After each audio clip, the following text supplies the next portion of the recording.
Bon, salle Pétrarque, Oui. mardi 19h, parce que c'est ça, Ouais. quelques semaines de cet événement sur la comédie du livre. Vous mettez en avant un pays, le pays cette année, c'est la Grande-Bretagne, Oui. et il y a un écrivain qui sera mis à l'honneur la semaine prochaine, salle Pétrarque, mardi. Alors on a souhaité, pour préparer cet événement de la comédie du livre, mettre à l'honneur quelques écrivains anglais qui font partie du patrimoine, hein, parce que la comédie du livre, c'est surtout lié à des auteurs qui sont dans la production d'aujourd'hui. Et on en a choisi un certain nombre. Il y aura une trentaine d'auteurs anglais, d'ailleurs, je crois, pour la comédie du livre. Oui, on espère arriver à peu près à ça. Avec la jeunesse, oui, ça va faire à peu près ça. Et donc, pour préparer ça, pour préparer le public à la littérature anglaise, on organise un certain nombre de rencontres. L'idée, c'est simple. On prend un auteur très connu du patrimoine anglais. La prochaine fois, c'est George Orwell. La fois d'avant, c'était Virginia Woolf. On demande à des écrivains qui sont intéressés par leur travail, qui ont écrit sur leur travail ou qui ont une lecture particulière de leur travail, de venir nous en parler. Et on fait animer cette rencontre par quelqu'un qui est d'ici.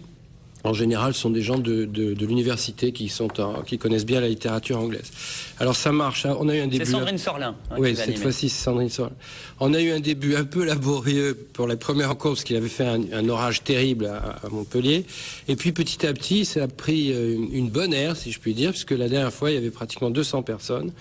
Et ça se passe très très bien. Le public est très attentif, pose beaucoup de questions. Et surtout, c'est très instructif de pouvoir avoir non pas le regard d'un universitaire, parce que c'est toujours celui qui connaît par rapport à celui qui ne connaît pas. Non, là, c'est le regard d'un écrivain. Et donc, c'est plus facile pour le public de pouvoir questionner facilement, de se renseigner et d'avoir la curiosité, surtout c'est ça le plus important, d'aller lire Orwell, par exemple. Orwell, ouais. on connaît pas. Enfin, Virginia Woolf, quand l'autre personne était venue sur le plateau pour en parler, on connaissait, mais Orwell, il n'est pas vraiment passé le. Oui, non, Orwell, il n'est Manche. pas très connu, quoique c'est un auteur. Je dirais pas que c'est un auteur montpelliérain, non, c'est un auteur anglais pure souche. Mais vous savez qu'on a un philosophe célèbre à Montpellier qui s'appelle Jean-Claude Michéa, qui a beaucoup travaillé sur Orwell, qui a publié 2 livres sur Orwell, qui était très intéressé par ce qu'Orwell appelle la common decency, c'est-à-dire la décence ordinaire. Et il a beaucoup travaillé là-dessus. C'est un personnage extraordinaire, Orwell. C'est un véritable... Grand auteur de l'anticipation littéraire, justement. Oui, bien sûr, par 1984. Mais en même 100 temps... ans en arrière, il avait projeté... Enfin non, pas 100 ans quand même. Parce qu'il a écrit ça dans les années 40, quoi. Et encore, je me trompe peut-être.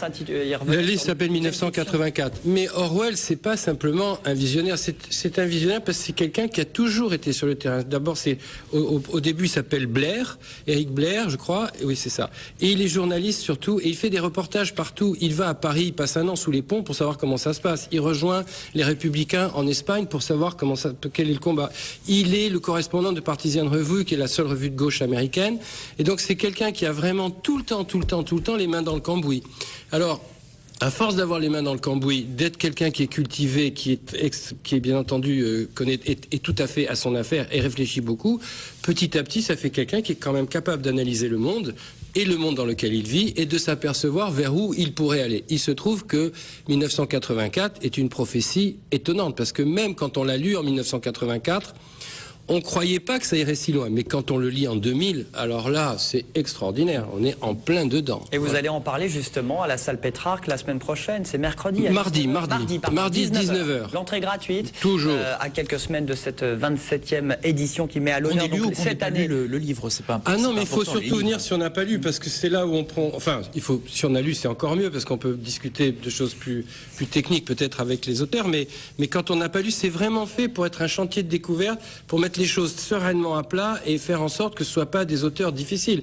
Virginia Woolf, c'est vrai que c'est un auteur difficile, mais si vous avez quelqu'un qui vous la décortique bien, à ce moment-là, vous pouvez rentrer dans ce monde-là beaucoup plus facilement. Et c'est ça ce qu'on veut faire, c'est donner des petites clés. C'est pas facile à faire, mais quand ça marche, les gens rentrent beaucoup plus facilement dans le texte et les lisent facilement. Bon, avec George Orwell qui sera donc mis à l'honneur mardi à 19h, l'entrée gratuite, donc salle Pétrarque à Montpellier, pour ce rendez-vous des rencontres littéraires qui met à l'honneur des écrivains cette année du Royaume-Uni, alors que ce sera début juin la 27e édition de la comédie du livre.